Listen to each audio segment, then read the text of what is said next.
नमस्कार, स्वागत आहे तुमचं माझ्या यूट्यूब चॅनलमध्ये, ज्याचं नाव आहे स्वामी भक्ती मराठी। 31 मार्च 2025ला आलेला आहे स्वामी प्रकट दिन। श्री स्वामी समर्थ हे दत्त महाराजांचं पूर्ण ब्रह्मस्वरूप तिसरा अवतार आहे आणि भक्तांनी त्यांना ज्या दृष्टीने पाहिले त्यांनी त्या स्वरूपामध्ये दर्शन दिले आहे। अनन्य भावाने भक्ती करणाऱ्या भक्तांच्या पाठीशी राहणारे आणि भिवू नकोस, मी तुझ्या पाठीशी आहे असे अभिवचन देणाऱ्या श्री स्वामी समर्थ महाराजांचं 31 मार्च 2025ला प्रकट दिन आहे आणि त्यानिमित्त स्वामींची अगदी 21 किंवा 11 दिवसांची श्री स्वामी समर्थ महाराजांची कोणती सेवा करायला हवी जेणेकरून त्याचे फळ निश्चित आपल्याला मिळेल, तर हेच आपण या व्हिडिओमध्ये बघणार आहोत।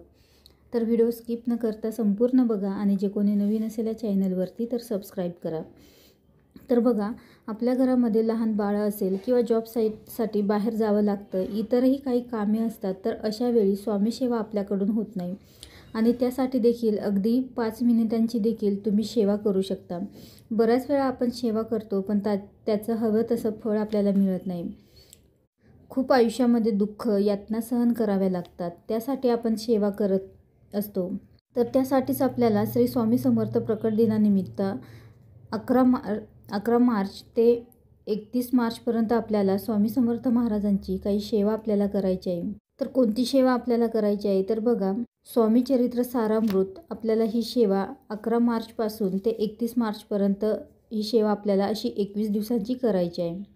ज्यांना 11 तारखेपासून ही सेवा करणं शक्य नसेल तर त्यांनी ज्या दिवसापासून तुम्हाला जमेल त्या दिवसापासून देखील तुम्ही ही सेवा करू शकता। 31 मार्चपर्यंत तुम्हाला जितके जमतील तितके दिवस तुम्ही ही सेवा करू शकता। त्यासोबतच 11 मार्च ते 31 मार्च दरम्यान तुम्हाला जर मासिक धर्म आला असेल तर तुम्ही 11 मार्चच्या आधीपासूनच सेवेला सुरुवात करू शकता आणि मासिक धर्म आल्यावर ते 5 दिवस सेवा स्किप करून परत पुढील सेवा तुम्ही करू शकता।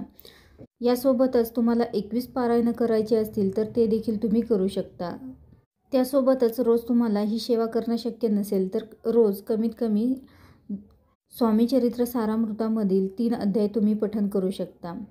तर भूतकाळ, वर्तमान काळ आणि भविष्य काळासाठी हे 3 अध्याय मानले जातात आणि त्यामुळे आपले आयुष्य सुखकर होते। आपल्या आयुष्यामध्ये सुख, समृद्धी, शांती येते आणि आपल्या घरातील नकारात्मकता दूर होण्यास मदत होते। त्यासाठी हे 3 अध्याय तरी तुम्ही अवश्य 11 मार्च ते 31 मार्चपर्यंत रोज पठण करा किंवा रोज देखील तुम्ही नित्यसेवेत देखील तुम्ही रोज 3 अध्याय स्वामी चरित्र सारामृतामधील हे अध्याय पठण करू शकता। आणि हे देखील तुम्हाला म्हणजेच पठण करणं देखील तुम्हाला शक्य नसेल, तुम्ही आजारी असाल किंवा इतर काही कारणे असतील तर तुम्ही मोबाईलवर लावून श्रवण देखील करू शकता। फक्त सेवेमध्ये खंड पडू देऊ नये। सुतक असेल तर सेवा बंद करा आणि त्यानंतर पुन्हा चालू करा सेवा। सेवा करताना प्रथम देवघरामध्ये आपल्याला एक दिवा प्रज्वलित करायचा आहे आणि त्यानंतरच आपल्याला सेवा पठण किंवा श्रवण करायला सुरुवात करायची आहे। कारण कोणतीही सेवा करण्याआधी आपण प्रथम दिवा हा अवश्य प्रज्वलित करावा।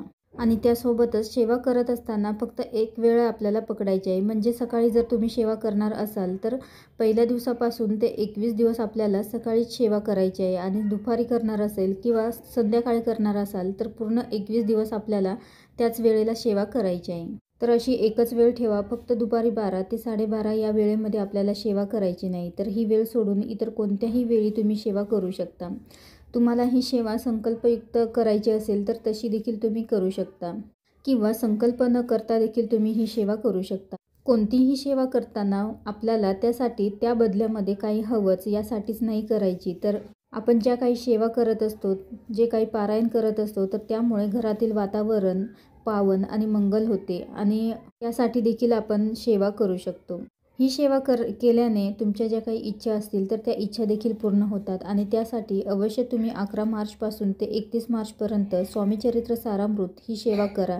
तसेच तुम्ही तारक मंत्राचे देखील पठण करू शकता। तारक मंत्र म्हटल्याने आपल्या सर्व संकटांपासून आपली मुक्तता होते।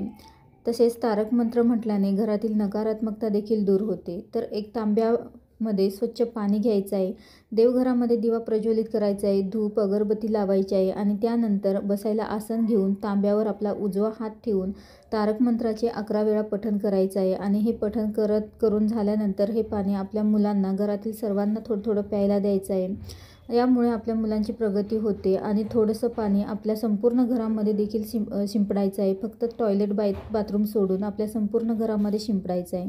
तर यामुळे आपल्या इच्छा मनोकामना या देखील पूर्ण होतात आणि ही सेवा देखील तुम्ही करू शकता. यासोबतच तुम्ही नामस्मरण देखील करू शकता. रोज 11 माळी जप करू शकता. श्री स्वामी समर्थ या मंत्राचा जप करू शकता. तर नामस्मरण हे तुम्ही काम करता करता, तुमची रोजची कामं करता करता देखील तुम्ही करू शकता. रोज तुम्ही श्री स्वामी समर्थ या मंत्राचा जप केल्यास नक्कीच त्याची प्रचिती तुम्हाला येईल. तर अवश्य श्री स्वामी समर्थ प्रकट दिनानिमित्त तुम्ही 11 मार्च ते 31 मार्चपर्यंत स्वामी चरित्र सारामृत या अतिशय प्रभावी सेवेचा तुम्ही लाभ घ्या. तुम्ही नक्कीच ही सेवा करा, पारायण करा. नक्कीच स्वामी तुमच्या ज्या काही इच्छा मनोकामना असतील तर त्या नक्कीच पूर्ण करतील. तुमच्या ज्या काही अडचणी संकट असतील तर ते देखील दूर होतील. तर अवश्य तुम्ही ही सेवा करून बघा आणि अनुभव घेऊन बघा. व्हिडिओ आवडला असेल तर लाईक करा, कमेंट करा, शेअर करा आणि सबस्क्राईब करा. श्री स्वामी समर्थ.